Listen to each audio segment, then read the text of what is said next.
जब तक जिंदा रहते हैं आदमी, तब तक आदमी उनकी महत्ता को समझ नहीं पाते। चले जाते हैं, सब कुछ समझा जाता है। अब आप यही मान के चलिए कि हम नहीं हैं और हम चले गए तब आप ज़रा विचार तो कीजिए, हमारे जीवन पर विचार तो कीजिए।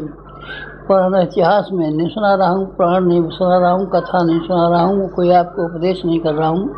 एक ये बात बता रहा हूँ, आदमी के ऊपर किसी समर्थ की छत्र छाया हो तो क्या हो सकता है और वो कितने बड़े काम कर सकता है।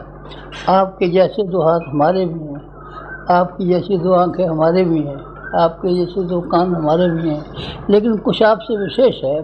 और वो विशेष क्या है? वो ये है, हमारे गुरु का दिया हुआ सहयोग कह लीजिए, प्रताप कह लीजिए, अनुग्रह कह लीजिए, जो कुछ भी आप कहिए, वही है जिसकी वजह से हमने जीवन भर में इतने बड़े काम कर सके।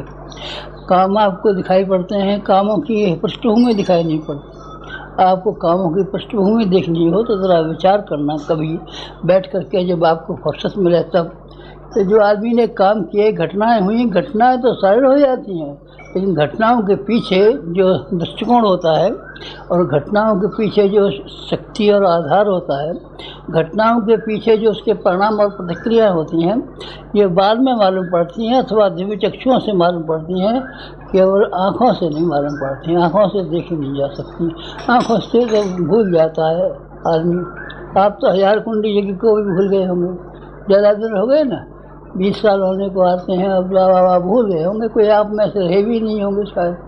घटनाएं भूल जाती हैं, लेकिन इतिहास के पीछे जो भावना धारणा रहती हैं वो हमेशा टिकी रहती हैं। आप टिके रहने वाली हमारे जीवन की विशेषताओं के बारे में कभी आपसे बन पड़े तो आप ये विचार करना कि कैसे संभव हुआ।